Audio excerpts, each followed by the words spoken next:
Good evening, friends. Yesterday I started talking about special challenges people for people in charge. That means basically the special challenges the bosses of any institution they have to face.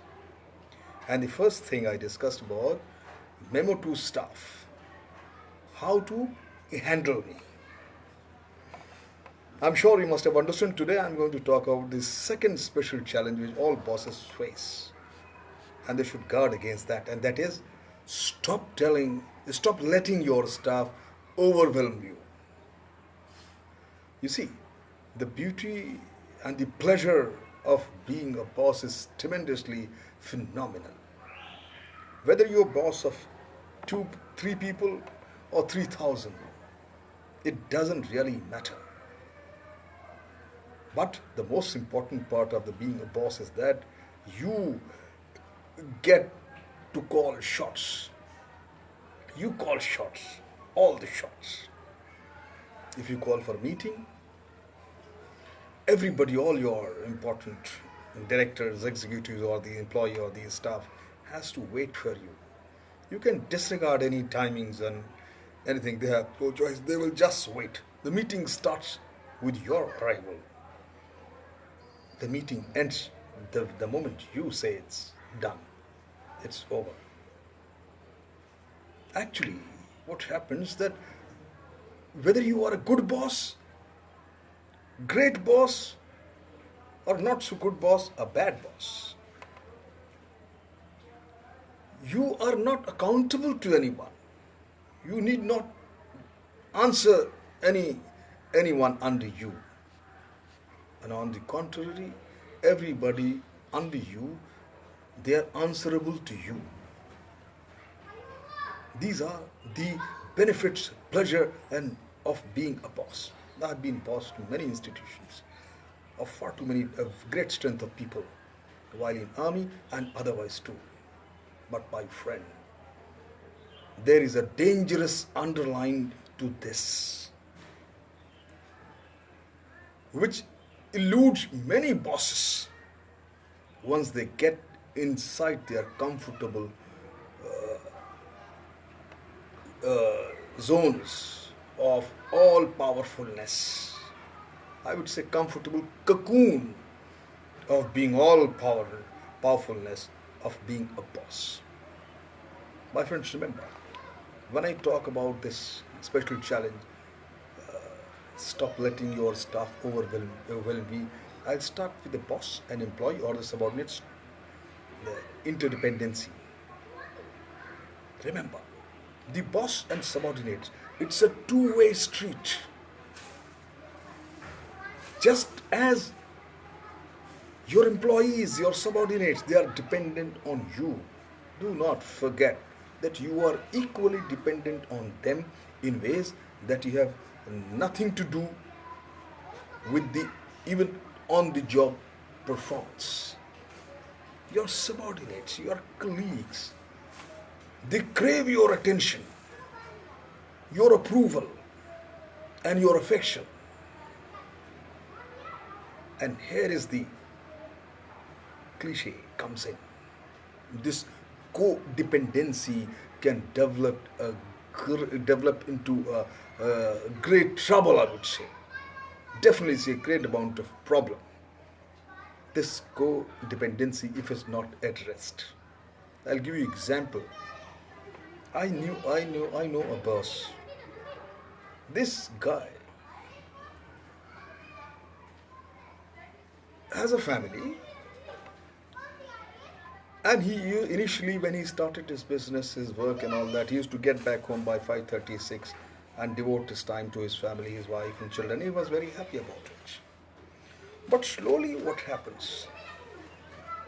He got involved in work in so much that the time of his finishing of the office started getting increased.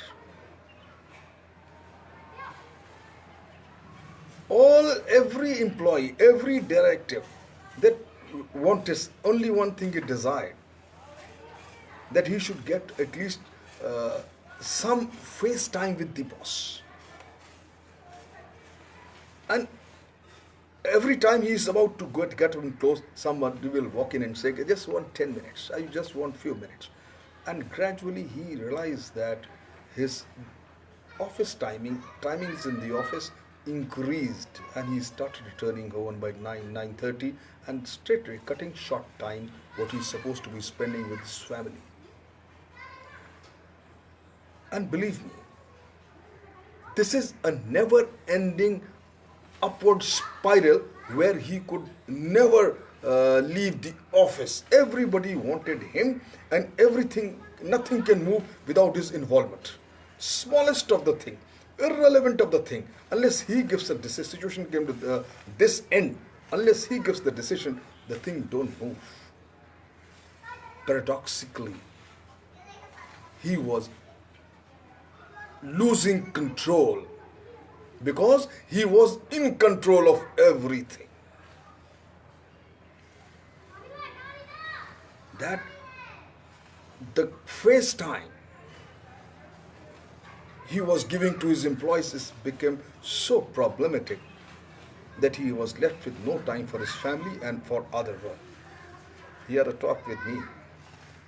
I said, listen, again you go back to your old this thing, and somehow you announce today that 5:30 I will have no face time for any employee, and I will have get out of my face time now. At 5:30, get out of my face time begins.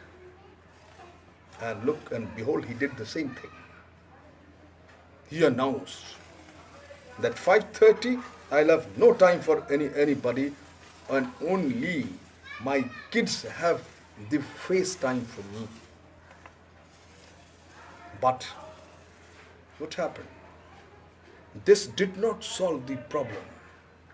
This only solved half of his problem. He was surely back home, but his staff, but his colleagues, his directors, his executives, they felt so lost and abandoned because they are not used to of taking their own decision, and they were so used to of going back to the boss for smallest and the most slightest opportunity to spend. They have got psychological conditioning. Unless they see the boss by face, and talk to him and share the problems, he doesn't feel that I'm working very hard. They felt totally abandoned, and they started sulking. Now that's a time where I again moved in, and I said, I arranged a discussion of that boss with his executive, with top directors, and asked them to make 2 lists. After discussion, which each of the executive which were directly reporting to him, to discuss 2 lists. First list was that you look at your those executives, they brought the things looking at their responsibilities, where boss's need is minimal or no involvement of the boss. First list. The second list was made where the boss's involvement is must,